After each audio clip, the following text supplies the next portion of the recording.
الحمد للہ رب العالمین والصلاة والسلام علی سید الانبیاء والمرسلین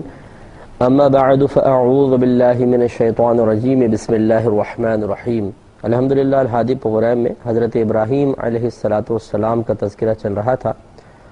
سورۃ الشعراء ہے اور اس میں حضرت ابراہیم علیہ السلام کی تبلیغ کا ایک واقعہ ذکر کیا گیا جو میں آپ کے سامنے پیش کر رہا تھا کہ پہلے آپ نے اپنے ہم قوم لوگوں کو پوچھا کہ تم کس چیز کی عبادت کر رہے ہو، انہوں نے جواب دیا کہ ہم بتوں کی عبادت کرتے ہیں۔ تو آپ نے ایک ایسا کویسچن کیا کہ جس سوال کے جواب کی تلاش انہیں راہ حق کی طرف مائل کر سکتی تھی۔ تو آپ نے ان سے سوال کیا کہ کیا یہ بت تمہاری جب تم ان کو پکارتے ہو تو کیا تمہاری آواز سنتے ہیں، تمہیں کوئی نفع دیتے ہیں یا تمہیں کسی نقصان پہنچانے پر قدرت رکھتے ہیں؟ اب یقینی سی بات ہے کہ جب ایک انسان یہ سمجھتا ہے، اس سے خود معلوم ہوتا ہے عقلی لحاظ سے کہ میں کسی موقف اختیار کرنے میں، کسی خاص نظریے میں، کسی خاص خیال میں، کسی خاص فکر میں غلط ہوں، تو اکثر ایسے ہوتا ہے کہ انسان اپنی غلطی کو تسلیم نہیں کرتا اور ایسی دلیل دینے کی کوشش کرتا ہے کہ جس دلیل سے بظاہر یہ معلوم ہو کہ یہ بالکل صحیح ہے، لیکن حقیقتاً وہ دلیل بھی بڑی ناقص ہوتی ہے۔ لہذا ان لوگوں نے جواب میں کہا کہ ہم نے اپنے آباء و اجداد کو اسی طرح پایا ہے کہ وہ بتوں کی عبادت کرتے تھے، ہم بھی کریں گے۔ اور یہ ایک اندھی تقلید تھی کہ اگر بالفرض جن کو ہم اپنا بڑا کہتے ہیں، ضروری نہیں ہے کہ وہ اللہ تبارک و تعالیٰ کی بارگاہ میں بھی بڑے ہوں، اور ضروری نہیں ہے کہ انہوں نے سابقہ زمانے میں درست فیصلے بھی کیے ہوں، درست چیزیں اختیار کی ہوں۔ تو بہرحال ان لوگوں نے دلیل کے طور پہ اپنے آباء و اجداد کے عمل کو پیش کیا۔ اس کے جواب میں حضرت ابراہیم علیہ السلام نے ذکر فرمایا کہ جن کی تم عبادت کر رہے ہو وہ تو تمہیں کچھ بھی نہیں دے سکتے، تو میں تمہیں بتاتا ہوں کہ میرا رب کیا کیا کرم نوازیاں فرماتا ہے، اور ان کرم نوازیوں کے جواب میں پھر یقیناً ہمیں فیصلہ کرنا چاہیے کہ کس کی عبادت کریں۔ تو پہلے آپ نے ارشاد فرمایا کہ الذی خلقنی فہو یہدین، میرا رب وہ ذات ہے جس نے مجھے پیدا کیا پھر وہ مجھے ہدایت دیتا ہے، والذی هو یطعمنی ویسقین، اور وہ ذات ہے جو مجھے کھلاتا ہے اور مجھے پلاتا ہے، واذا مرضت فهو یشفین، پس جب میں مریض ہوتا ہوں، مجھے کوئی مرض لاحق ہوتا ہے تو وہ شفائے کاملہ عطا فرماتا ہے، والذی یمیتنی ثم یحیین، اور وہ ذات ہے جو مجھے موت دے گی اور پھر مجھے دوبارہ زندہ کرے گی، والذی اطمع ان یغفر لی خطیئتی یوم الدین، وہ ذات ہے کہ میں طمع رکھتا ہوں، میں لالچ رکھتا ہوں، امید رکھتا ہوں کہ وہ میری خطاؤں کو قیامت کے روز معاف فرما دے گا۔ اس پہ میں کلام کر چکا ہوں کہ آپ کا یہ کہنا بطور عارضی و انکساری ہے اور ہماری تعلیم کے لیے ہے۔ ربی حب لی حکما والحقنی بالصالحین، اے میرے رب مجھے حکم عطا فرما دے، یعنی حکمت عطا فرما، علم عطا فرما، دانائی عطا فرما، اور مجھے صالحین کے ساتھ یا صالحین کے ساتھ میلاد صالحین میں سے کر دے۔ یہ بھی آپ کو بتایا تھا کہ آپ تو صالحین کے والد ہیں اور آپ کی برکت سے ہزارہا لوگ صالحین بنے اور قیامت تک بہت سے بنتے رہیں گے۔ یہ سب عارضی انکساری کے لیے اور ہماری تعلیم کے لیے ہے۔ اور پھر آپ نے چند مزید دعائیں کی کہ وجعل لی لسان صدق فی الآخرین، اے اللہ تعالیٰ میرے لیے سچائی کی زبان رکھ دے بعد میں آنے والوں میں، یعنی مراد یہ تھی کہ بعد میں آنے والے میری اچھی ہی روش کی ہی تعریف کریں، انہیں کوئی میرا ایسا میرے اندر خرابی نظر نہ آئے کہ جس کو وہ ذکر کریں میری برائی کے ساتھ۔ تو یہ ایک اصل میں دعا تھی کہ اللہ تعالیٰ مجھے ہر قسم کی آلائشوں سے پاک و صاف رکھ تاکہ بعد میں آنے والوں کو کوئی برائی نظر ہی نہ آئے، وہ اچھے الفاظ سے ہی میرا ذکر کریں۔ پھر آپ نے فرمایا کہ وجعلنی من ورثتی جنت النعیم، اور مجھے ان لوگوں میں سے کر دے جو چین و سکون کے باغات کے وارث ہیں۔ اس پہ میں آپ کو بتا رہا تھا کہ جنت کی تمنا کرنا کوئی بری چیز نہیں ہے، اگر کوئی جنت کے لیے عمل کرتا ہے تو اس میں بھی شرعاً کوئی حرج نہیں ہے۔ کثیر صحابہ کرام سے یہ نیتیں، اولیاء اعظام سے نیتیں ثابت ہیں اور یہ اخلاص کے منافی نہیں ہے۔ ہاں، اس کی افضلیت اور اولویت میں کوئی انکار نہیں کر سکتا کہ جہنم کے ڈر سے قطع نظر اور جنت کی طلب سے قطع نظر صرف اور صرف اپنے رضائے اللہ تعالیٰ کی رضا کے لیے، رضائے الہی کے لیے عمل کرنا سب سے افضل ہے، اولا ہے۔ اس کی افضلیت، اولیت کوئی اس کا انکار نہیں کر سکتا۔ لیکن اگر کوئی بالفرض جنت کی تمنا رکھ کر عمل کرتا ہے کہ میں جنت میں داخل ہو جاؤں تو یہ کوئی غلط نہیں ہے۔ یہ بعض اوقات ایسا ہوتا ہے، جیسے ایک واقعہ ہے کہ حضرت رابعہ بصریہ رضی اللہ تعالی عنہا ایک مرتبہ ایک ہاتھ میں سیدھے ہاتھ میں پانی اور الٹے ہاتھ میں آگ کسی چیز میں لے کر جا رہی تھی۔ کسی نے پوچھا جی کہاں جا رہی ہیں؟ تو کہا کہ میں چاہتی ہوں کہ جنت کو جلا دوں اور دوزخ کو بجھا دوں۔ کسی نے کہا کیوں؟ کہا کہ اس لیے کہ لوگ ان دونوں کے لیے عمل کر رہے ہیں، حالانکہ اللہ کے لیے عمل کرنا چاہیے۔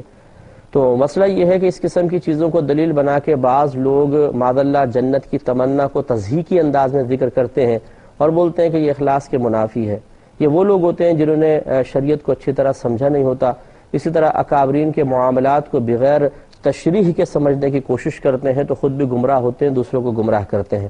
پہلی بات تو یہ کہ رابعہ بصریہ رضی اللہ تعالی عنہا اس وقت اپنی خاص حالت اور کیفیت میں نہیں تھی۔ ایک وجد کی سی کیفیت طاری تھی، ایک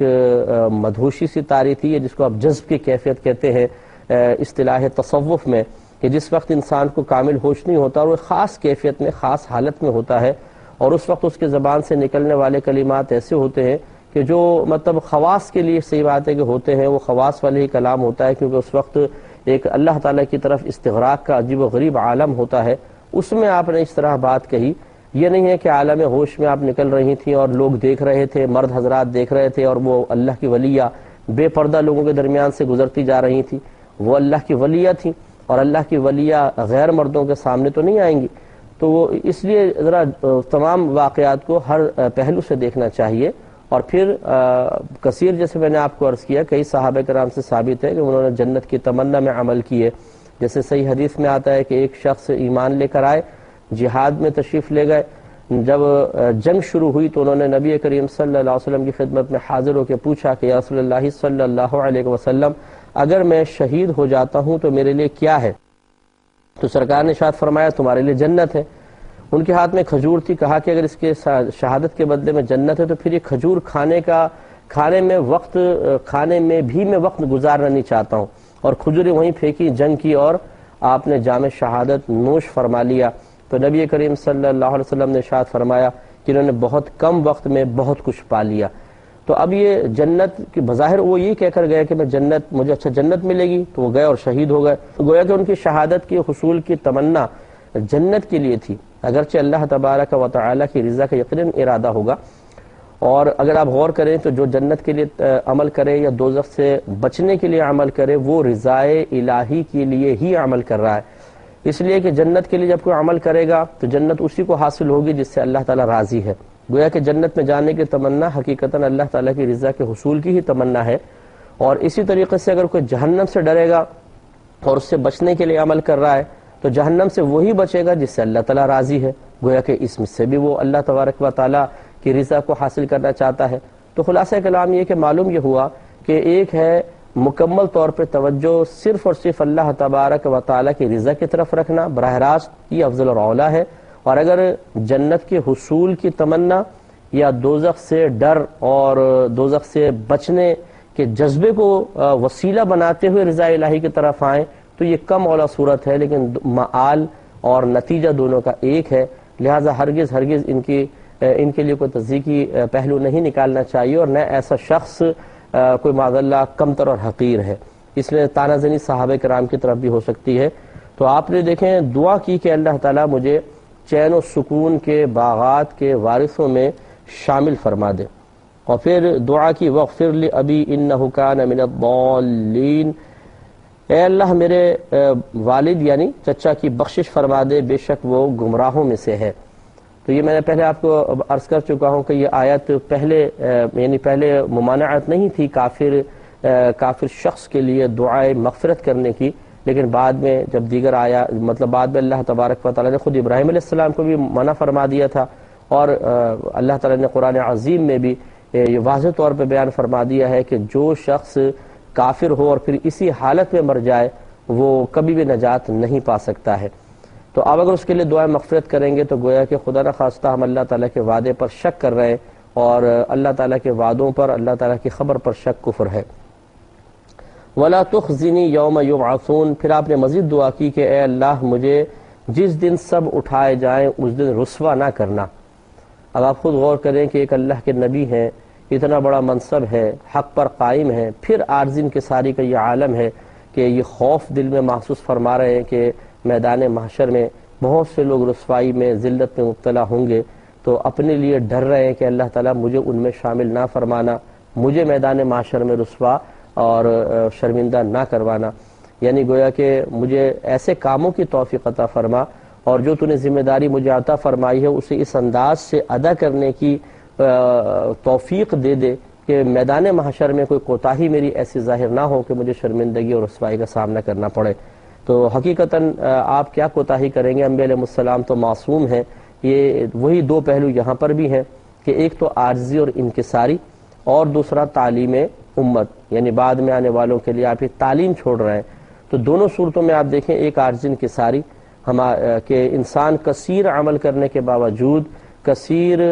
بہت اعلیٰ منصب پر فائز ہو جانے کے باوجود ہمیشہ اپنے اللہ سے ڈرتا رہے اور اپنے آپ کو حقیر اور کمتر سمجھتا رہے، یہی انبیاء علیہ السلام کا طریقہ رہا ہے۔ جبکہ ہمارے یہاں صورتحال یہ ہے کہ جمعہ 8 دن ہوتے نہیں نماز پڑھتے ہوئے کہ حضرت اللہ کے ولی بن بیٹھتے ہیں۔ کوئی حاجی صاحب حج کر کے آ جاتے ہیں تو پھر ان کا تکبر دیکھیے، اسی طرح کوئی حافظ صاحب حفظ کر لیتے ہیں تو متکبر ہو جاتے ہیں، بعض لوگ علم دین سیکھنے کے بعد اور عالم کہلانے کے بعد تکبر کرتے ہیں اور عام لوگوں کو اس قابل نہیں سمجھتے کہ ان کے ساتھ گفتگو کریں یا ان کے ساتھ بیٹھیں یا ان کو مطلب وقت اس انداز سے دیں کہ وہ کچھ سیکھ سکیں، جھڑک دیتے ہیں، ہٹا دیتے ہیں۔ یہ ان لوگوں کے لیے ہے کہ جو واقعی جن کے پاس وقت بھی ہے، وہ ٹائم بھی دے سکتے ہیں، سب کچھ کر سکتے ہیں، لیکن یہ عوام الناس اس کو یقیناً دلیل نہ بنائے کہ بعض اوقات بعض علماء کرام ٹائم نہیں دے پاتے ہیں یا ان کی کثرت مصروفیات ہوتی ہے جس کی بنا پر ایک ذہن پہ بوجھ ہوتا ہے، وہ تلخ لہجے میں بھی گفتگو کر لیتے ہیں۔ تو ہمارے علماء اسلام نے یہی لکھا کہ اگر کسی عالم کی طرف سے اس قسم کا کوئی نامناسب رویہ محسوس بھی ہو تو بس یوں سمجھ لیں کہ وہ ہمارے روحانی والد ہیں، اور والد صاحب کا تو ہر قسم کا لہجہ برداشت کیا ہی جاتا ہے، اولاد کبھی ان پہ تانا زنی نہیں کرتی ہے۔ اور وہ ایک کنویں ہیں، ہم پیاسے ہیں۔ کنواں اگر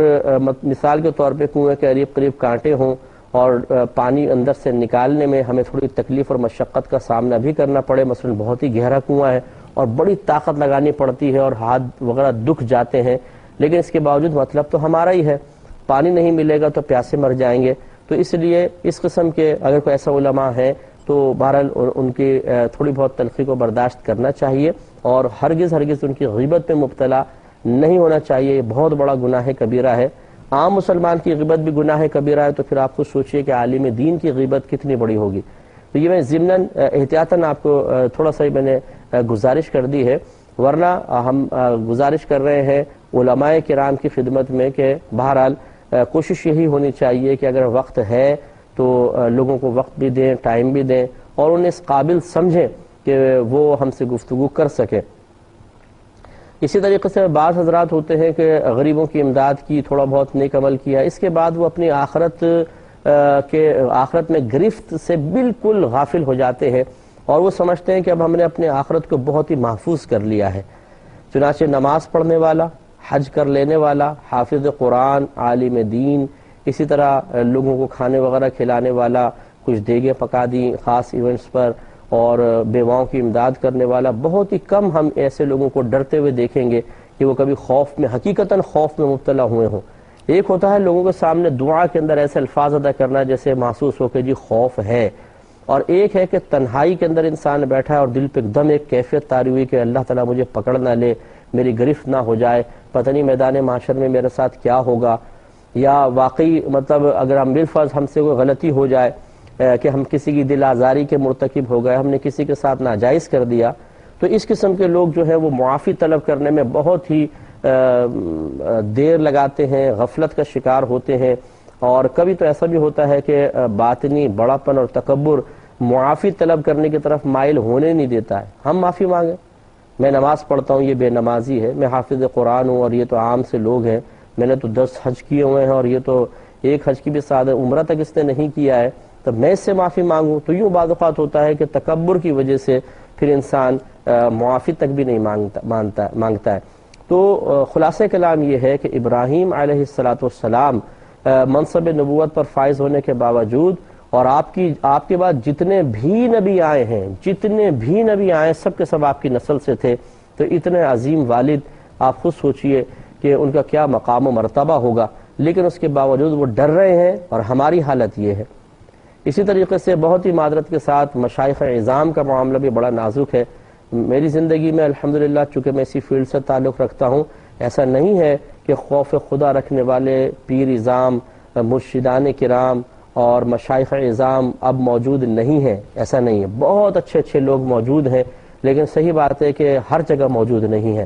تو بعض ایسے بھی آپ کو پیر اعظام ملیں گے کہ تکبرانہ جملے بولیں گے، اور وہ ہر ایک کو اپنے مقابلے میں اگر کوئی شخص کسی نے ان کے ساتھ کوئی ناجائز کر دیا، کوئی برا بھلا کہہ دیا، فوراً جہنم کی شکل دکھانے کی کوشش کریں گے. تم جہنمی ہو جاؤ گے، تمہارا ایمان برباد ہو جائے گا اگر تم نے ہمارے ساتھ ایسا کیا، ہماری شان میں گستاخی کی. اور مریدین بھی ان کے بعض اوقات ایسے ہوتے ہیں کہ جو چیلے چاٹے قریب والے ہوتے ہیں کہ وہ رکھے ہی اس لیے ہوتے ہیں کہ وہ لوگوں میں خوف پیدا کر کے حضرت کی عظمت کے چرچے بیان کرتے رہتے ہیں، اور یہ ثابت کرنے کی کوشش کرتے ہیں کہ ان کی شان میں ادنا سی گستاخی آپ کے تمام سابقہ اعمال کے زوال کا سبب بن جائے گی اور آپ جہنمی ہو جائیں گے. تو لوگ ڈرتے رہتے ہیں، خوف زدہ رہتے ہیں، اور اس خوف میں مبتلا کرنے کے بعد پھر وہ اپنی بہت سی ناجائز باتیں بھی منواتے رہتے ہیں، اور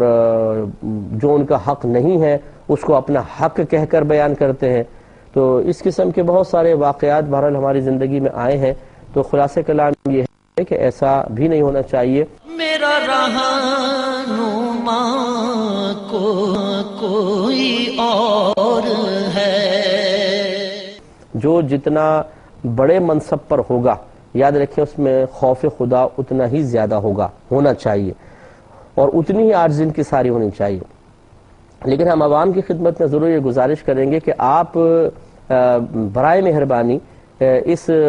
مطلب امتحان میں اپنے آپ کو نہ ڈال لیجئے گا کہ آپ اب صرف واچ کر کے کسی کا مشاہدہ کر کے اور اس کے بارے میں رائے قائم کرنے کی کوشش کریں. اس کے لیے ایک وسیع علم چاہیے. بعض اوقات ہم ایک شخص کے صرف ایک ظاہری پہلو کو دیکھتے ہیں اور پہلو ہمارے پاس نہیں ہوتے، ہمارے سامنے نہیں ہوتے. مثال کے طور پہ میں کسی سے ملنے گیا نہیں ہوں، فرض کر رہا ہوں، فرض کر لیں میں کسی سے ملنے گیا اور وہ شخص کسی کو غصے میں ڈانٹ رہا تھا،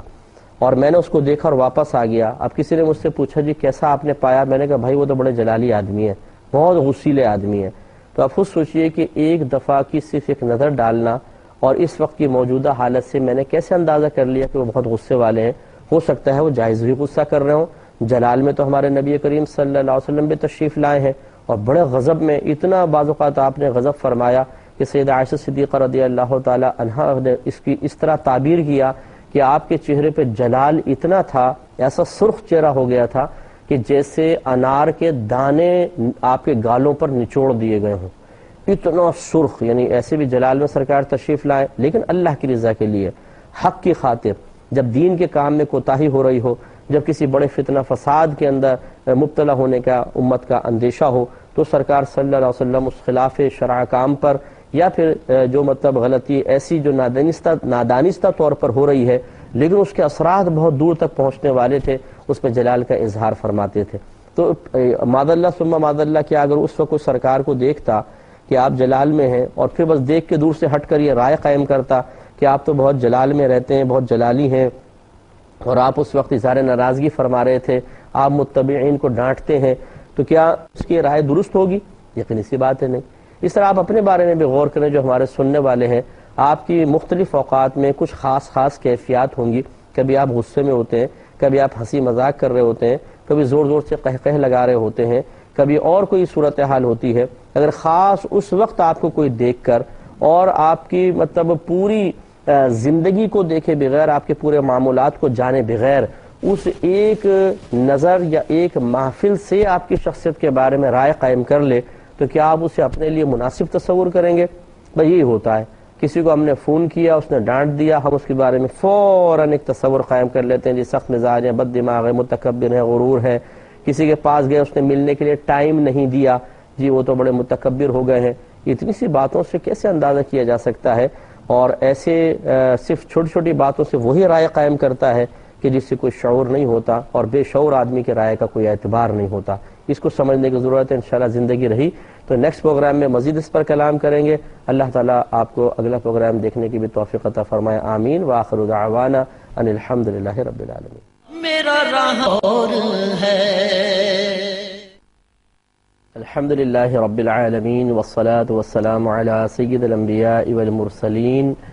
اما بعد فاعوذ باللہ من الشیطان الرجیم. بسم اللہ الرحمن الرحیم. الحمدللہ حضرت ابراہیم علیہ السلام کی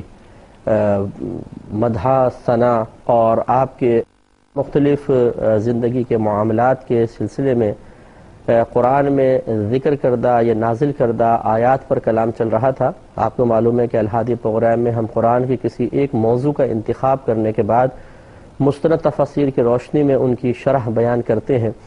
اور ابھی جو موضوع ہمارا چل رہا ہے وہ پہلے ہم نے نبوت اور رسالت، انبیاء اور رسل، یہ موضوع کا انتخاب کیا تھا اور مطلقاً نبوت، رسالت، انبیاء اور رسل پہ کلام کیا اور پھر پرٹیکولر انبیاء علیہ السلام کے ہم نے تذکرے لیے. سب سے پہلے حضرت موسیٰ علیہ السلام پر تفصیلی کلام کیا گیا اور اب الحمدللہ حضرت ابراہیم علیہ السلام کے بارے میں کلام ہو رہا ہے. تو آپ نے اپنی قوم کو دعوت دی تھی، دین کی طرف بلایا تھا اور جو ان کے عقائد باطلہ تھے اس کا ابطال بھی کیا، یعنی اس کو باطل قرار دیا اور اس کے دلائل ذکر کرنے کے بعد پھر اللہ تعالیٰ کی بارگاہ میں آپ دعا فرما رہے تھے. اور اسی پر ہمارا تبصرہ ہو رہا تھا کہ حضرت ابراہیم علیہ السلام کی دعا میں بہت زیادہ عاجزی کا پہلو بھی ہے اور ہمارے لیے درس بھی ہے، ہمارے لیے ایک تعلیم بھی ہے. جیسے کہ آپ نے آگے ارشاد فرمایا اور اس پر ہمارا کلام پچھلے پروگرام میں بھی چلا ہے کہ وَلَا تُخْزِنِي يَوْمَ يُبْعَثُونَ، اے اللہ مجھے جس دن سب لوگ اٹھائے جائیں گے اس دن مجھے رسوا نہ کرنا. تو آپ غور فرمائیں کہ ابراہیم علیہ السلام کو کیا رسوائی کا حقیقتاً ڈر ہوگا، لیکن جو جتنا بڑا ہوتا چلا جاتا ہے، یعنی روحانی لحاظ سے ترقی کرتا ہے، اخلاق عظیمہ اختیار کرنے کے اعتبار سے اس کی ترقی ہوتی ہے اور وہ اللہ تعالیٰ کی بارگاہ میں قرب کی منازل آہستہ آہستہ طے کرتا ہوا بہت بلندی پر پہنچ جاتا ہے، تو اس کی طبیعت میں اتنی ہی زیادہ عارضی اور انکساری بیدار ہوتی ہے. اس پر ہمارا کلام چل رہا تھا کہ ہمارے آج کل کے دینی حلقوں سے وابستہ لوگ اکثر عارضی انکساری سے خالی نظر آتے ہیں، لیکن یہ کہنے کا مطلب ہرگز یہ نہیں ہے کہ عوام الناس اس پر غور و تفکر شروع کر کے اور اپنی قوم کے جو بزرگ حضرات ہیں، مشائخ ہیں، پیر اعظام ہیں، علماء ہیں، مفتیان کرام ہیں، ان کے اوپر مطلب تنقیدی نگاہ ڈالنا شروع کر دے. یہ ان کے لیے باعث ہلاکت ہے، انہیں نہیں کرنی چاہیے. بلکہ اگر بالفرض جیسے ایک میں عالم ہوں یا میں مفتی ہوں اور کوئی ہمارے اس طرح سن رہا ہے تو ہمیں آپس میں ہمیں خود اپنا محاسبہ کرنا چاہیے اور غور و تفکر کرنا چاہیے. دیکھیے ماں باپ کیسے بھی ہوں لیکن بچوں کو اس کا حق حاصل نہیں ہے کہ وہ ماں باپ پر تنقیدی نگاہیں رکھیں، جستجو کریں اور ان کی آزادانہ اصلاح کا سامان کریں. آزادانہ کے لفظ میں نے استعمال کیا کہ کھل کر بولیں ان کے خلاف، ایسا ہرگز نہیں اور نہ کوئی اولاد کرتی ہے. ہزارہا ہمارے والدین کے اندر خرابیاں ہوتی ہیں، کوتاہیاں ہوتی ہیں، لیکن ہم برداشت کرتے ہیں اور انہیں برا بھلا نہیں کہتے ہیں. اسی طریقے سے علماء کا مقام، مفتیان کرام کا، مشائخ اعظام کا مقام ہمارے والدین سے بھی حق کے لحاظ سے بعض اوقات زیادہ ہوتا ہے. خصوصاً عالم اور مفتی کا مقام یقیناً ماں باپ سے زیادہ ہے، علماء نے ارشاد فرمایا. تو اب ہم ماں باپ کی تو کوئی برائی بیان نہیں کرتے، ماں باپ پہ تنقیدی نگاہیں نہیں رکھتے، لیکن بعض اوقات ہماری تنقیدی نگاہیں علماء حق کی طرف اٹھ جاتی ہیں اور یہ قطعاً غیر مناسب ہے. تو میری ان باتوں کا مقصد خدا نخواستہ عوام کو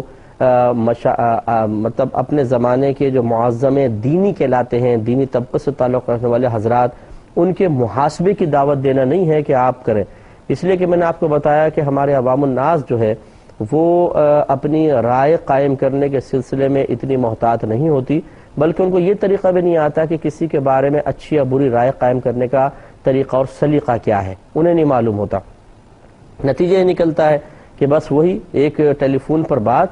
ایک نظر ڈالی، ایک ملاقات ہوئی اور رائے قائم کر لی. حالانکہ یہ بالکل غلط طریقہ ہے. ایک ملاقات سے کوئی کسی کے بارے میں صحیح رائے قائم نہیں کر سکتا. اسی طرح ایک ٹیلی فون کال کیسے آپ کو بتا سکتی ہے. ایک شخص فراڈیا ہے اور بڑا چیٹر قسم کا آدمی ہے، آپ اسے فون کر کے دیکھیں، وہ آپ سے اتنی ملائمت سے بات کرے گا کہ آپ اسے گرویدہ ہو جائیں گے اور بعد میں جیبیں کاٹ کے نکل جائے گا. تو اگر لہجے اگر صرف ایک ٹیلی فون کال یا ایک ملاقات یہ انسان کے لیے صحیح رائے قائم کرنے کے لیے کافی ہوتی تو دنیا میں کوئی کسی سے دھوکہ نہ کھاتا، کیونکہ پھر وہ جا کر یقینی سی بات ہے کہ ایک ہی ملاقات میں پہچان جاتے اور صحیح پہچانتے تو کبھی دھوکہ نہ ہوتا۔ اس کا مطلب یہ ہے کہ یہ ہرگز عوام الناس ایسا نہ کرے کہ آپ فقط ایک ہی دفعہ میں، ایک ہی ملاقات میں، ایک ہی کسی عادت سے، کسی حرکت سے، کسی محفل سے آپ اندازہ کر لیں کہ کون کیسا ہے۔ نہیں، یہ رائے اس طرح قائم نہ کریں۔ ہاں ایک طویل عرصے تک، یا تو اگر آپ کو رائے قائم کرنی ہی ہے تو، ورنہ ضروری نہیں کہ آپ رائے قائم کریں۔ اگر ایک معظم دینی ہے بس عقیدت کا تعلق اس سے قائم کرنا ٹھیک ہے، لیکن اگر آپ بالفرض کسی کے بارے میں اچھی یا بری رائے قائم کرنا چاہتے ہیں تو کچھ عرصے اس کو واچ تو کریں، پہلے دیکھیں۔ ہاں اس کے بعد اگر وہ اچھا ہے تو اچھا کہیں، اور برا ہے تو برا کہیں، پھر اس کی برائی کو نظر انداز نہ کریں۔ جیسی مثال کے طور پہ کوئی شخص گالیاں بک رہا ہے، عورتوں کو سامنے بے پردہ بٹھایا ہوا ہے، عورتوں کے ہاتھ میں ہاتھ لے کر بیعت کر رہا ہے، نامحرم عورتیں اس کے ہاتھ پاؤں دبا رہی ہیں، تصویریں بڑی بڑی لگائی ہوئی ہیں، معاذ اللہ ثم معاذ اللہ بعض لوگ آ کے اس کو سجدہ کر رہے ہیں اور یہ منع بھی نہیں کر رہا ہے، اس طرح کتوں کو لڑوا رہا ہے، کتوں اور ریچھ کی لڑائیاں دیکھ رہا ہے، اور الٹی سیدھی نمازیں بھی نہیں پڑھ رہا ہے، یا اس کا ظاہر شرع کے موافق نہیں ہے، تو یہاں پر اب کون سا حسن ظن قائم کیا جائے؟ اگر آپ ایک عرصے تک کسی جگہ گئے، آپ نے ایسے کسی شخص کو دیکھا کہ وہ چودھری بن کے بیٹھ گیا ہے اور کچھ عقیدت مند اس کے پاس آنا شروع ہو گئے ہیں، تو اب اگر ہم واچ کر رہے ہیں کہ وہ غلط کام کر رہا ہے، وہ ناجائز کام کر رہا ہے، وہ اعلانیہ گناہ کر رہا ہے، تو پھر اس کے بارے میں یہ رائے قائم کرنا واجب ہے کہ یہ فاسق و فاجر اور غلط ہے۔ لیکن ہم نے یہ دیکھا ہے عموماً کہ اچھے آدمی سے بدظن ہونے میں دیر نہیں لگائیں گے، لیکن برے سے بدظن ہوں گے نہیں۔ تو ہزاروں لوگ ایسے ہوتے ہیں جو اسی قسم کے لوگوں سے وابستہ ہیں، ان کی غلطیوں کو نظر انداز کر رہے ہیں، اور ان غلطیوں کو نظر انداز کرنے کی وجہ سے وہ خود نہیں سمجھتے کہ ہم کتنا بڑا گناہ کر رہے ہیں، کہ ایک ایسے شخص کی حوصلہ افزائی کر کے جتنے وہ گناہ کرے گا، آپ کی طرف سے عزت حاصل کرنے کے بعد، پروٹیکشن حاصل کرنے کے بعد، آپ کی طرف سے دفاعی مطلب کوششیں اور کارروائیوں کے بعد جب وہ دلیر ہو کر گناہ کرے گا تو اس کا وبال آپ پر ہوگا کہ نہیں ہوگا؟ ہونا تو کم از کم یہ چاہیے، اگر ہم گرفت نہیں کر سکتے تو کم از کم اس کی صحبت میں جانا چھوڑیں، اس کے آستانے کو خالی کر دیں، تاکہ پتہ چلے، اس کو احساس ہو کہ نہیں ہے میں گناہ کر رہا ہوں، تو دیکھو لوگوں نے میرے پاس آنا چھوڑ دیا ہے۔ لیکن ہم لوگ ایسی اندھی تقلید کرتے ہیں، جیسے کہ حضرت ابراہیم علیہ السلام کی قوم والوں نے یہی جواب دیا تھا کہ آپ نے ان کو منع کیا غلط عقائد سے، تو انہوں نے جواب دیا کہ ہم نے اپنے آباء و اجداد کو ایسے ہی کرتے ہوئے پایا ہے۔ تو اب ہماری صورتحال یہ ہوتی ہے کہ ہم ایک شخص کو دیکھ رہے ہوتے ہیں کہ خطا اور گناہ کر رہا ہے، لیکن نہیں بھائی، ہم نے اس کے پاس سے نہیں ہٹنا ہے، ہم نے اس سے ہی تعلق عقیدت قائم رکھنا ہے، اور پتہ نہیں کون سا فیض حاصل کرنا چاہ رہے ہوتے ہیں، وہ سمجھ میں نہیں آتا کہ جب ایک شخص کے اوپر خود فیض جاری نہیں ہے، وہ اس پہ شیطانی فیض تو ہے، اس کا تو انکار کوئی نہیں کر سکتا، لیکن اب ہمیں کیا اس سے روحانی فیض ملے گا؟ لیکن پتہ نہیں کس امید میں آتے رہتے ہیں، اور شاید تھوڑے بہت کچھ شاید دنیاوی فائدے حاصل ہو جائیں، جسے ہم زبردستی اس کی طرف منسوب کر دیتے ہیں کہ ہم بعض وقت کسی کے پاس جاتے ہیں، کاروبار میں ترقی ہو گئی، ہم بولتے ہیں اس کی صحبت کی برکت ہے۔ پہلے یہ تو دیکھیں کہ اس کی صحبت میں برکت ہے بھی کہ نہیں ہے۔ اگر ایک شخص فاسق و فاجر ہے، بے عمل ہے، اور اعلانیہ طور پہ گناہ کر رہا ہے، تو یہ تو اللہ کا کرم ہی ہے کہ آپ کا کاروبار ترقی کر گیا، اس کی صحبت کی کیا برکت آپ کو حاصل ہوگی؟ تو خلاصہ کلام یہ کہ برا مانے بغیر اگر ہم یہ کوشش کریں اور اپنا یہ ذہن بنا لیں کہ ہم جب کسی کو ناجائز کرتے ہوئے دیکھیں گے تو ہرگز اس سے ایسا تعلق قائم نہیں رکھیں گے کہ وہ ہمارے تعلق کی بنا پر غرور میں، بڑے پن میں مبتلا ہو جائے اور گناہوں اور ناجائز کاموں پر دلیر ہو جائے۔ ایسا ہم نہیں کریں گے تو پھر دیکھیے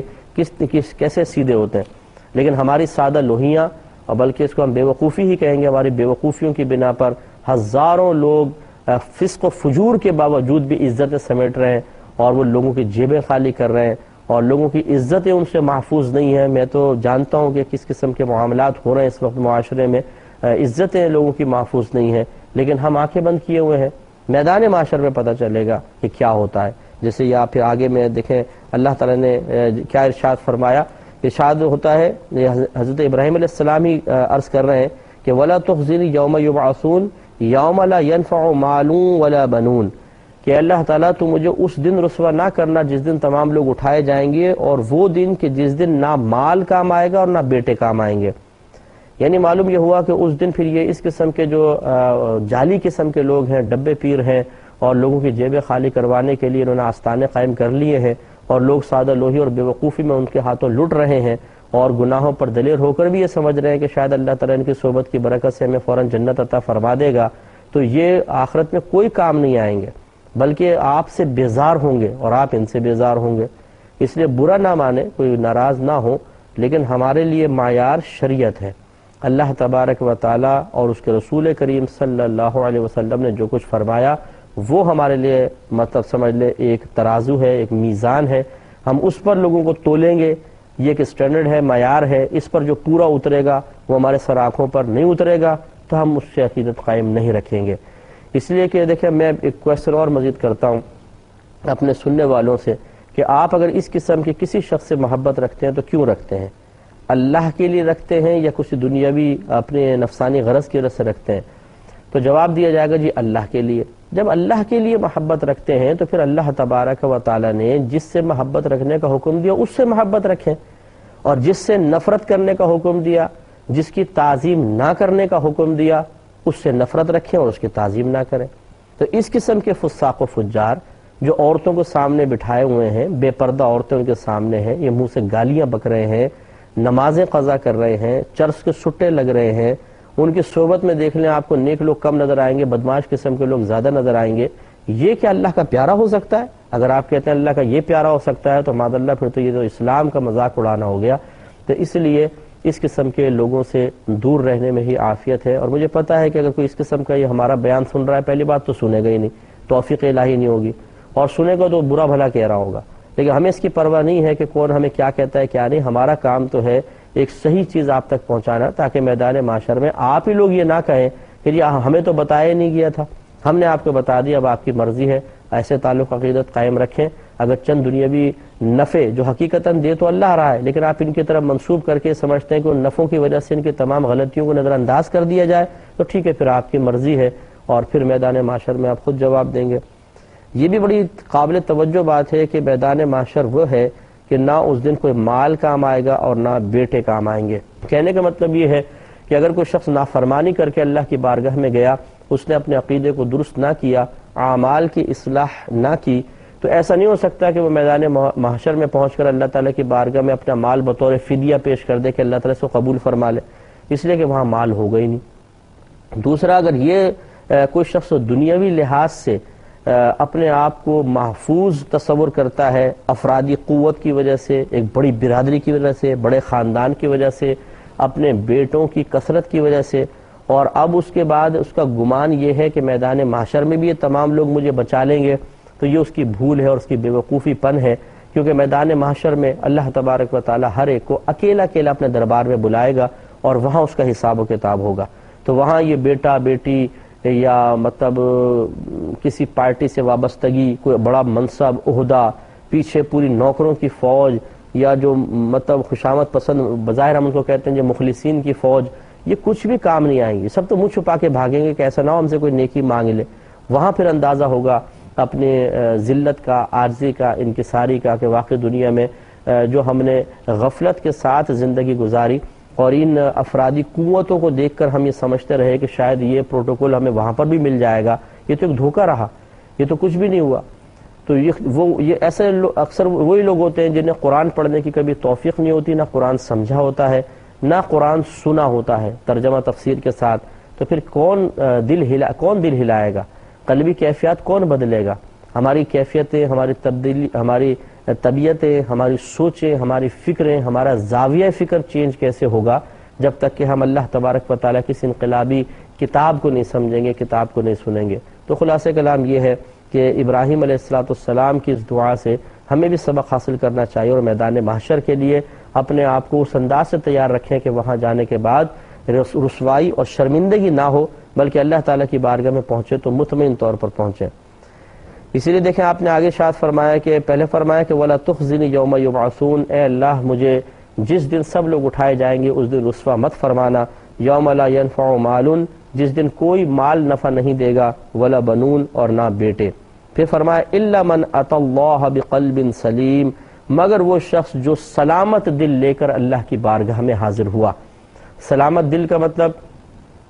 کہ جو گناہوں کی، کفر کی، شرک کی آلودگی سے پاک ہو، وہ ایسا کوئی شخص اپنا دل لے کر اللہ کی بارگاہ میں جب پہنچے گا تو اللہ تبارک و تعالیٰ اسے انعام عطا فرمائے گا۔ اللہ تعالیٰ مجھے بھی آپ سب کو بھی جو سننے والے ہیں انہی لوگوں میں شامل فرمائے کہ جب ہم اللہ کی بارگاہ میں پہنچیں تو وہاں رسوائی نہ ہو، شرمندگی نہ ہو، ہمیں ندامت نہ اٹھانی پڑے۔ وہ تو وقت آئے گا ہی آئے گا، ضرور آئے گا، اور وہاں ہمیں پہنچنا ہے، کاش اس انداز سے آئے کہ ہمیں وہاں پر رسوائی کا سامنا نہ کرنا پڑے۔ اور پھر ارشاد فرمایا وَأُزْلِفَتِ الْجَنَّةُ لِلْمُتَّقِينَ وَبُرِّزَتِ الْجَحِيمُ لِلْغَاوِينَ، اور قریب لائی جائے گی جنت متقین کے اور ظاہر کر دی جائے گی دوزخ گمراہوں کے لیے۔ تو بس وہاں پر جب میدان محشر میں پہنچیں گے، ہمارے اگر متقین ہیں تو جنت کو قریب لے آیا جائے گا، اور جہنم کو بھی ظاہر کر دیا جائے گا مجرمین کے لیے، تاکہ ان کے قلوب پر دہشت طاری ہو جائے۔ تو یہ سورۃ الشعراء کا خلاصہ تھا جو میں نے ابراہیم علیہ السلام کے متعلق جو آیات تھیں وہ آپ کی خدمت میں عرض کی۔ اب انشاءاللہ سورہ العنکبوت میں ابراہیم علیہ السلام کا جو تذکرہ کیا گیا وہ انشاءاللہ عرض کریں گے۔ موضوع وہی ہے ابراہیم علیہ السلام اور آپ کی تبلیغ، اور اس کے بعد جو کچھ پھر آپ نے اضافی آپ سے معاملات کا صدور ہوا یا آپ نے جو کلام فرمایا اس سے جو درس حاصل ہو رہا ہے، اللہ تعالیٰ نے اس کو بیان فرمایا، ہم بھی اس کو سنیں گے اور اس سے درس نصیحت حاصل کریں گے۔ یہ میں پہلے وضاحت کر چکا ہوں کہ ابراہیم علیہ السلام کا یہ تبلیغ کا واقعہ تقریباً یکسانیت کے ساتھ کئی مقام پر ذکر کیا گیا ہے، تقریباً یکسانیت، لیکن 100% یکسانیت نہیں ہے، کیونکہ ہر واقعے کے اندر اللہ تبارک و تعالیٰ نے کچھ نیا پیغام اس سابقہ پیغام کے ساتھ ساتھ دیا ہے۔ لہٰذا جب اللہ تعالیٰ ایک ہی واقعے کو قرآن میں متعدد مقام پر ذکر فرما رہا ہے تو اس کا ذکر کرنا بیکار نہیں ہے، لغو نہیں ہے، خلاف حکمت نہیں ہے۔ غور و تفکر کرنا ہماری ذمہ داری ہے کہ اگر ایک واقعہ 10 جگہ اللہ نے ذکر فرمایا تو کیوں، اس میں کیا خاص بات ہے، اس مقام پہ کیا خاص بات ہے اور اس مقام پر کیا خاص بات ہے۔ چنانچہ اب دیکھتے ہیں کہ اس مقام پہ کیا خاص بات ہے کہ اللہ تعالیٰ نے دوبارہ تبلیغ کا واقعہ یہاں پہ ذکر کیا، جس میں نئی چیزیں ہوں گی اس سے بھی ہم اکتساب کریں گے۔ اللہ تعالیٰ نے ارشاد فرمایا وَإِبْرَاهِيمَ، اور ابراہیم کو یاد کرو، اذ قال لقومه اعبدوا اللہ واتقوہ، جب اس نے اپنی قوم سے کہا کہ اللہ تبارک و تعالیٰ کی عبادت کرو اور اس سے ڈرو۔ ذالکم خیر لکم، یہ تمہارے لیے بہتر ہے، ان کنتم تعلمون، اگر تم علم رکھتے ہو تو۔ انما تعبدون من دون اللہ اوثانا وتخلقون افکا، تم اللہ تبارک و تعالیٰ کے سوا بتوں کی عبادت کرتے ہو، اور افکن مانا ہوتا ہے جھوٹ گھڑنا، اپنے پاس سے ایک جھوٹ گھڑ دینا، واضح جھوٹ، اور واضح جھوٹ اپنے پاس سے تم بناتے ہو، یعنی یہ بناتے ہو کہ ہمارے معبود ہیں، عبادت کے لائق ہیں۔ ان الذین تعبدون من دون اللہ، بے شک وہ جو عبادت کرتے ہیں اللہ تبارک و تعالی کے علاوہ کی، لا یملکون لکم رزقا، یعنی بے شک وہ کہ تم ان کی عبادت کرتے ہو اللہ تعالیٰ کے علاوہ، وہ تمہارے لیے کسی روزی کے، کسی رزق کے مالک نہیں ہیں۔ فابتغوا عند اللہ الرزق، تو تم اللہ تبارک و تعالیٰ کے پاس رزق تلاش کرو، وعبدوہ، اور اس کی عبادت کرو، واشکروا لہ، اور اس کا احسان مانو، الیہ ترجعون، تمہیں اسی کی طرف پھرنا ہے، لوٹنا ہے۔ ان تکذبوا، اور اگر تم میری بات نہیں مانتے ہو، تم اگر جھٹلاتے ہو، یعنی میری بات کو جھٹلاتے ہو، میرا انکار کرتے ہو، فقد کذب امم من قبلکم، تو بے شک تم سے پہلے کی امتوں نے بھی جھٹلایا ہے، یعنی اپنے زمانے کے نبیوں کو انہوں نے بھی جھٹلا دیا، ان کا انکار کیا۔ وما علی الرسول الا البلاغ المبین، اور رسول پر تو فقط واضح طور پہ چیز کا پہنچا دینا ہی لازم ہے۔ تو اس پہ اب ذرا دیکھیں، ابراہیم علیہ السلام نے اپنی قوم سے فرمایا کہ تم اللہ کی عبادت کرو، اس سے ڈرو، یہ تمہارے لیے بہتر ہے، اور تم ان کی اللہ تعالیٰ کو چھوڑ کر بتوں کی عبادت نہ کرو، اور اپنے پاس سے جھوٹ نہ گھڑو، اور تم جن کی عبادت کرتے ہو تمہارے کوئی رزق کے مالک نہیں ہے۔ اگر رزق تلاش کرنا ہے اللہ تبارک و تعالیٰ کی طرف آؤ، اس کے پاس رزق ہے، اور اس کی عبادت کرو اور اس کا احسان مانو۔ انشاءاللہ اس پر ہم کلام کرتے ہیں، اور اس میں جو عظیم ایک درس پوشیدہ ہے وہ بھی انشاءاللہ آپ کی خدمت میں عرض کیا جائے گا نیکسٹ پروگرام میں۔ وآخر دعوانا ان الحمدللہ رب العالمین۔ میرا رہنما کوئی اور ہے۔ الحمدللہ رب العالمین، والصلاة والسلام علی سید الانبیاء والمرسلین، اما بعد فاعوذ باللہ من الشیطان الرجیم بسم اللہ الرحمن الرحیم۔ سورۃ العنکبوت میں حضرت ابراہیم علیہ السلام کا بیان کردہ ایک مزید واقعہ آپ کی خدمت میں عرض کر رہے ہیں، اور اس کا تعلق بھی اکثر تبلیغ سے ہی ہے، جس میں آپ کو بتایا تھا کہ ابراہیم علیہ السلام نے اولاً اپنی قوم کو اللہ تبارک و تعالیٰ کی عبادت کی طرف بلایا اور اس سے ڈرنے کی تلقین کی، اور پھر آگے ان کی عبادات جو وہ کر رہے تھے اس کو غلط قرار دیا۔ تو لہٰذا تھوڑا سا غور و تفکر کریں۔ ہم نے پہلے بھی عرض کیا تھا کہ انبیاء علیہ السلام اپنی قوم میں سب سے زیادہ بہادر اور دلیر ہوتے ہیں، اور وہ حق بات کہتے ہوئے بالکل بھی نہیں ڈرتے ہیں۔ یقینی سی بات ہے وہ بھی ایک انسان ہوتے ہیں، ہم بھی ایک انسان ہیں، اور وہ بھی تقاضائے بشریت رکھتے ہیں، کیونکہ ہر نبی بشر ہوتا ہے، اور اسی طرح ہمارے بھی کچھ تقاضائے بشریت ہیں، یعنی خوف وہ بھی محسوس کرتے ہیں، ڈر وہ بھی محسوس کرتے ہیں۔ اگر کوئی خدا نہ خواستہ ان کو مارتا ہے، اذیت پہنچاتا ہے، تو تکلیف وہ بھی محسوس کرتے ہیں۔ ایسا نہیں ہے کہ، اور یہ بھی نہیں ہے کہ اللہ تعالیٰ نے ان سے پہلے یہ وعدہ کر لیا ہوتا ہے کہ تم تبلیغ کرو، کوئی تمہیں مارے گا نہیں، پیٹے گا نہیں، تمہیں کوئی تکلیف نہیں ہوگی، نہیں۔ بسا اوقات اس چیز کی وحی نازل نہیں کی جاتی، بس انہیں کہا جاتا ہے آپ تبلیغ کریں۔ اب اس تبلیغ کے بعد کیا نتیجہ مرتب ہوگا، یہ کہنا مانیں گے نہیں مانیں گے، ماریں گے پیٹیں گے، برا بھلا کہیں گے، آگ میں جلائیں گے یا قید کر دیں گے، یہ سب چیزیں ہو سکتی ہیں۔ یعنی یہ ایسا نہیں ہے کہ اللہ تعالیٰ ہر نبی کو پہلے سے بتا دیتا ہے کہ آپ کے ساتھ کیا کیا ہوگا اور کیا کیا آپ کو تکلیفیں پہنچیں گی۔ بالفرض اگر بتا بھی دی جاتی کہ آپ کو یہ تکلیف پہنچیں گی، تب بھی کوئی ایسا تو نہیں ہے کہ تکلیف کی اذیت کم ہو جاتی ہے یا آزمائش کم ہو جاتی ہے، لیکن انبیاء علیہ السلام کو ایسا نہیں ہے کہ ہر چیز بتائی جائے۔ تو یہ اور زیادہ سوچنے سمجھنے والی بات ہے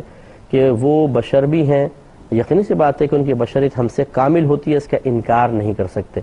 لیکن تمام معاملات تو ان کے ساتھ بھی ہیں، اس کے باوجود وہ حق کہتے ہیں، کیونکہ ان کا منصب ہی یہ ہے، اور وہ حق کہنے سے بالکل چوکتے نہیں ہیں، اور اس کے جواب میں پھر جتنی آزمائش تکلیف آتی ہیں انہیں برداشت کرتے ہیں، اور اللہ تبارک و تعالیٰ کے امتحان میں پورا اترتے ہیں۔ تو ہم اگرچہ نبی نہیں ہیں، ہم صحابی نہیں ہیں، ہم ولی بھی نہیں ہیں، ہم عام مسلمان ہیں، لیکن مسلمان ہونا بھی بڑا ایک وقار کی بات ہے، اور ہمارے پاس ایک مسلمانی کا منصب موجود ہے۔ ایک کامل مومن، ایک باوقار مومن گناہوں اور نافرمانی میں نہ تو خود مبتلا ہوتا ہے، اور نہ کسی کو مبتلا دیکھ کر وہ خوش ہوگا یا سکون محسوس کرے گا، بلکہ طبیعت میں ایک بے چینی اور ایک اضطراب پیدا ہوتا ہے۔ اللہ تعالیٰ کی نافرمانی کو دیکھ کر اگر کامل مومن ہے، ایمان کامل ہے، تو وہ کبھی بھی سکون سے نہیں رہے گا، اس کو تکلیف اور اذیت ہوگی، اور وہ کوشش کرے گا کسی طریقے سے برائی ختم ہو۔ اب اگرچہ ہمارے معاشرے میں بہت زیادہ برائیاں عام ہیں، اور ہم ان برائیوں کو دیکھ دیکھ کر اتنے عادی ہو چکے ہیں کہ بسا اوقات ہمارا قلب کوئی ناگواری محسوس نہیں کرتا ہے، کراہت محسوس نہیں کرتا ہے، ناپسندیدگی کے جذبات ہمارے قلب پر طاری نہیں ہوتے ہیں، نمودار نہیں ہوتے ہیں، لیکن بہرحال اس کا مطلب یہ نہیں ہے کہ ہم بے حس بن جائیں، ہمیں اس حس کو جگانے کی ضرورت ہے۔ ایک آدمی شعور بیدار کرے گا، وہ برائی کو برائی سمجھے گا، برائی کو دیکھ کر برا محسوس کرے گا، اس کی کیفیت، اسی کی مثل کیفیت دوسرے میں پیدا ہوگی، تیسرے میں، تو پھر کہیں جا کر انشاءاللہ ایک بہت بڑا معاشرے کا حصہ کم از کم یہ تو سوچے گا کہ برائی ہے، اور اس کے بعد پھر ختم کرنے والے ذہن بھی پیدا ہوں گے، اور پھر انشاءاللہ برائیاں ختم بھی ہوں گی۔ اسی طرح ہوتا ہے، نبی کریم صلی اللہ علیہ وسلم کی مثالی آپ دیکھ لیں۔ سب سے پہلے آپ نے ایک اسلام کی دعوت دی اور برائی کو برائی کہا، لوگوں نے اس کو سنا، بعض نے اس کو حق کہا اور بعضوں نے اس کو نظر انداز کیا، لیکن نبی کریم صلی اللہ علیہ وسلم نے مسلسل تبلیغ فرمائی، اور آہستہ آہستہ لوگوں نے ایکسیپٹ کیا۔ جیسے کفار بھی تھے، وہ کہتے تھے ہاں یہ کہہ تو صحیح رہے، بات تو یہ غلط ہے۔ پہلی بات تو یہی تھی کہ تسلیم کروانا، ذہنی اور فکری لحاظ سے غلطی کو انسان اگر غلطی تسلیم کر لے تو اس کے بعد پھر کہیں جا کر کہیں ایسا ہوتا ہے کہ کوئی ایک لمحہ ایسا آتا ہے کہ جو ایک ٹرننگ پوائنٹ ہوتا ہے، اور وہ اپنی سابقہ کیفیات، سابقہ حالتیں، کردار، گندی حرکات، ان سب سے اپنا رخ موڑ دیتا ہے اور ہدایت کی طرف بڑھ جاتا ہے، اور ایسے ہی ہوتا ہے۔ پھر آگے عمل کرنا شروع ہوئے اور معاشرہ سنورتا چلا گیا، اور اس کے اثرات انشاءاللہ قیامت تک نظر آتے رہیں گے۔ نبی کریم صلی اللہ علیہ وسلم کی تبلیغ کی برکت کا براہ راست اثر صحابہ کرام میں نظر آیا، اور پھر ان کی برکت سے اسلام جیسے جیسے آگے آتا رہا اور قیامت تک پہنچتا رہے گا، ان کے اثرات نظر آتے رہیں گے۔ معلوم یہ ہوا کہ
امتحان فرمائے کہ تم میں سے کون اچھے عمل کرتا ہے۔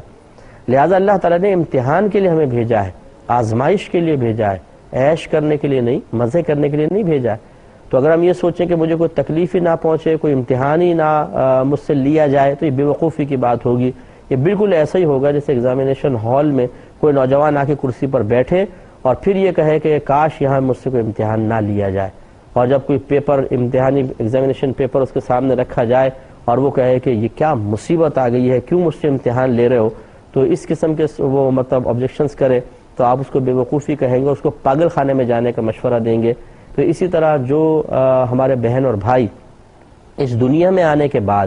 اور پھر امتحان سے آزمائش کے بعد امتحان سے گھبراتے ہیں، آزمائش کو پر ناراض ہوتے ہیں، وہ مطلب بہت نادانی کر رہے ہیں کہ ہمیں تو بھیجا ہی امتحان کے لیے گیا کہ صبر کرو۔ اللہ تعالیٰ زیادہ دے کر بھی آزماتا ہے، کم دے کر بھی آزماتا ہے، کچھ دے کر چھین کر آزماتا ہے، کچھ چھیننے کے بعد دوبارہ دے کر آزماتا ہے، یا محروم رکھنے کے بعد دے کر آزماتا ہے۔ اس طرح مختلف اللہ تعالیٰ کے طریقے ہیں، ہمیں اس چیز کو سمجھنا چاہیے۔ اگر ہم یہ اللہ تعالیٰ کی حکمت سمجھ لیں تو ہم ہمیشہ احسان مانیں گے۔ نبی کریم صلی اللہ علیہ وسلم کا یہ فرمان ہے کہ اگر کوئی شخص دنیاوی معاملے میں اپنے سے نیچے والے کو دیکھے تو وہ کبھی بھی اللہ تبارک و تعالیٰ کی ناشکری میں مبتلا نہیں ہو سکتا ہے۔ اور یہ بڑی بہترین حکمت ہے کہ اگر آپ کی آنکھیں ہیں آپ اندھے کو دیکھیں، آپ کے ہاتھ ہیں ہاتھ کٹے ہوئے شخص کو دیکھیں، اگر آپ صحت مند ہیں تو بیماروں کو دیکھیں، آپ کے پاؤں سلامت ہیں تو پیر کٹے ہوئے شخص کو دیکھیے، اگر آپ ذہین ہیں تو پاگل اور غبی کو دیکھ لیجئے، اگر آپ کے پاس کھانے پینے کی سر چھپانے کی جگہ ہے تو جو بیچارے بے حال لوگ پڑے ہوئے ہیں آسمانوں تلے جن کے پاس کھانے پینے کے لیے، ان کو دیکھیے، تو خود بخود زبان سے اللہ تعالیٰ کا شکر جاری ہو جائے گا، اور ہم مانیں گے کہ اللہ تعالیٰ اگر کچھ چیز کمی بھی ہے کوئی بات نہیں، لیکن ہمیں تو نے بہت کچھ بغیر مانگے بھی دیا ہے۔ تو اس لیے جو ہمارے بہن اور بھائی شکوہ کرتے ہیں چھوٹی چھوٹی نعمتوں کے نہ ملنے پر، تو انہیں چاہیے کہ جو نعمتیں ان کو ہزارہ ملی ہوئی ہیں ان پر اللہ تعالیٰ کا احسان مانے اور اللہ کی بارگاہ میں کامل توبہ بھی کرے۔ اور پھر آپ نے فرمایا الیہ ترجعون، تمہیں اسی کی طرف لوٹایا جائے گا، یعنی اللہ تبارک و تعالیٰ۔ آپ نے عقیدہ آخرت بیان فرمایا، اور میں نے 2-3 پروگرام پہلے تفصیل اس پر مزید کلام کیا تھا کہ ہمارا عقیدہ ہے کہ ہم مریں گے، اور مسلمانوں میں